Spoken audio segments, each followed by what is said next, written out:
I know it all. And I've seen it all. Kang the Conqueror is one of the coolest villains in all of Marvel Comics. Between his arsenal of advanced weaponry and his love of time traveling, it's safe to say that the man-born Nathaniel Richards will be giving all of our favorite heroes the fight of their lives when he returns to the MCU. Kang has been heavily hinted to become Marvel Studios' next big overarching threat, so let's hop into the quantum realm and peek into the future of the MCU to figure out just where our blue-faced bad guy could show up next. Let's start off with the only upcoming MCU installment where Kang has been confirmed to appear. Ant-Man and the Wasp: Quantumania. Admittedly, a third Ant-Man film was not necessarily where I initially foresaw Kang making his proper debut, but after all the time-traveling shenanigans of Avengers Endgame, I actually think it'll be a perfect place for him to show up. After all, both the Avengers and Thanos' army use the quantum realm pretty heavily, and considering that's the only way we have to properly time travel in the MCU, it would make sense that their actions would catch the Conqueror's attention. I'm guessing that the film will delve more into Janet Van Dyne's time in the quantum realm, and we'll find out that Kang is running things there in order to control the time stream. I would imagine that the film will end with Kang and many of his different variants escaping the quantum realm and running rampant across time, opening the door for several MCU adventures in the future. And the past, I guess.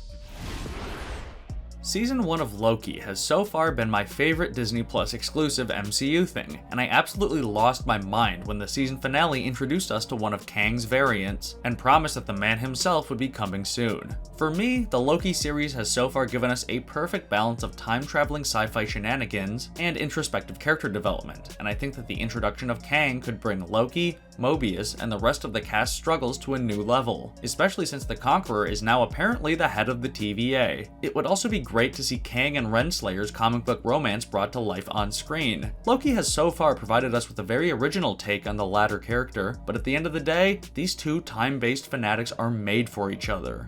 However, the character that I'm most interested in seeing react to Kang's appearance is Sylvie. After all, she is the one who was responsible for unleashing the Conqueror in the first place. Despite several warnings from He Who Remains, Sylvie ended up cracking the timeline open and allowing Kang to take over, as well as setting up the events of No Way Home and Multiverse of Madness. While killing He Who Remains may have temporarily made Sylvie feel better, I'm sure that in the long run, the guilt of knowing that she's responsible for unleashing the MCU's next great villain will eat away at her. At this point, Kang and Sylvie's stories are pretty closely tied to each other, and I'm excited to see how their messed up symbiotic relationship continues to evolve as we move forwards. James Gunn's got a lot on his plate with the third Guardians of the Galaxy movie. He's got to wrap up his trilogy, presumably disband the original team and introduce a new lineup for the future, do stuff with Adam Warlock, introduce the High Evolutionary, who is a super weird and complex character, plus he's got to just make a movie, which is already a huge thing on its own. I certainly don't want Guardians Volume 3 to feel too overstuffed, but I also think that the threequel would be a great place to slide in another appearance from Kang the Conqueror. Obviously, the MCU is continuing to expand out far past Earth, but so far the Guardians have really served as our conduit to the Marvel Universe's cosmic side. An appearance from Kang in their third solo movie would help to establish just how far his reign stretches, and it could also give the next generation of Guardians a reason to return to Earth and meet up with the Avengers. Kang hasn't had much major beef with the team in the comics, but he did have a really weird and toxic romantic relationship with Mantis for a while. This relationship is honestly something that I really hope the MCU does not adapt, mostly because Pom Clementieff's Mantis is always a total joy to watch, and I hope nothing bad happens to her ever. However, she has proven to be quite naive at times, so I could see Kang taking advantage of her abilities and manipulating her to put himself into an even more powerful position.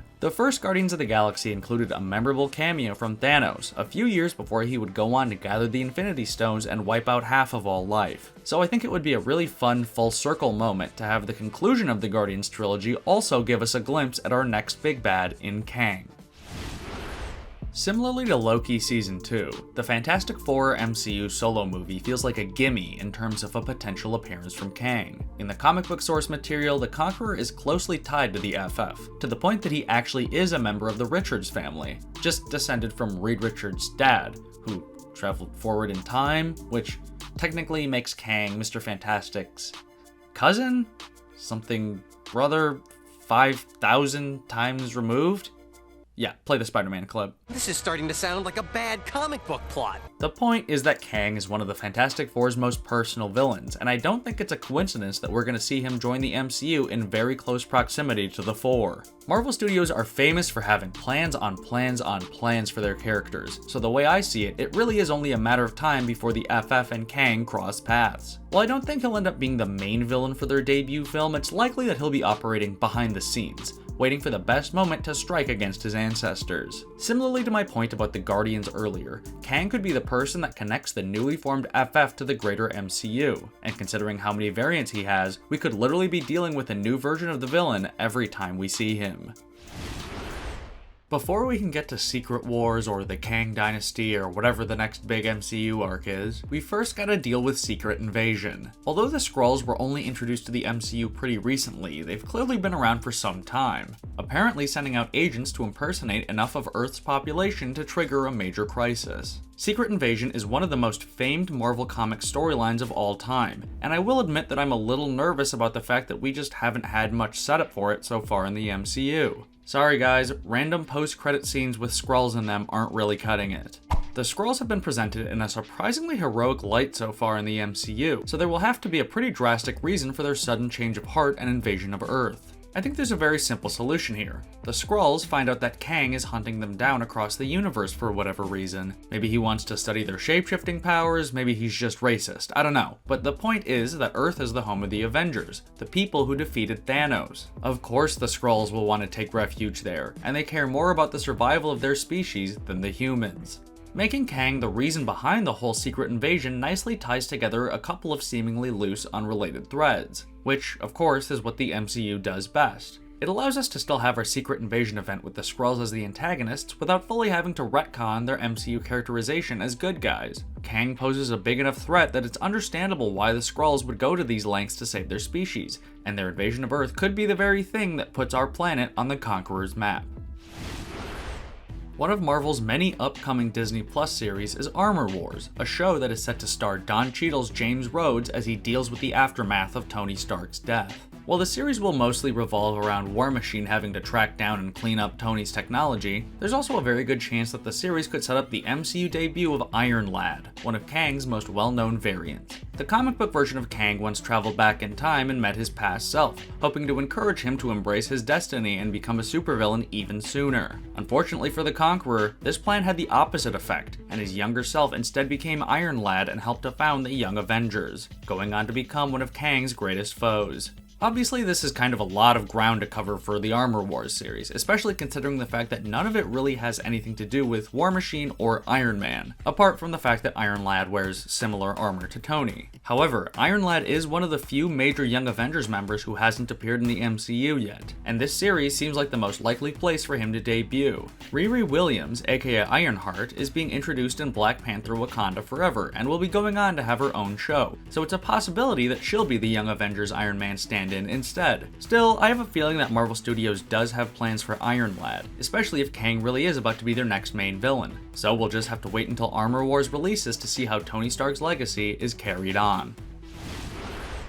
The mid-credit scene for Shang-Chi and the Legend of the Ten Rings showed the Avengers informing the titular hero that his rings were emitting a strange signal into space that was acting as some sort of beacon. We never actually learned what is acting as a beacon towards, and there's naturally been a ton of theories popping up online since then.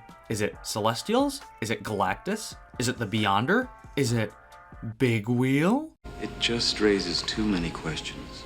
Well, I'll throw my hat in the ring and suggest that the rings could be acting as a beacon for none other than Kang. It's mentioned in the season 1 finale of Loki that Kang and many of his variants fought in a multiversal war before the sacred timeline was created, so it's possible that the 10 rings could actually be some sort of weapon created by Kang long ago, which he ended up leaving behind on our world when he was defeated. Over the years, the rings ended up in the hands of both the Mandarin and Shang-Chi, but now that the multiverse has been cracked open again, Kang is ready to travel back to Earth and reclaim his weapons. Pitting Kang and Shang-Chi against each other would make for a great show, because they're just such different characters. While Shang-Chi is a master martial artist who specializes in direct physical attacks, Kang is a strategist who prefers to use advanced technology to get the job done. Seeing these two polar opposites clash would be a truly groundbreaking moment, especially considering the fact that they don't really have a comic book history together. What better way is there to induct Shang-Chi into the MCU proper than to have him fight one of its greatest villains right off the bat? See you soon. Hey everybody, I'm Matt Sonnack. I made this video, and thank you so much for watching it. If you enjoyed, please leave a like and subscribe to the channel, and let me know in the comments where you'd like to see Kang show up in the MCU. Catch you next time!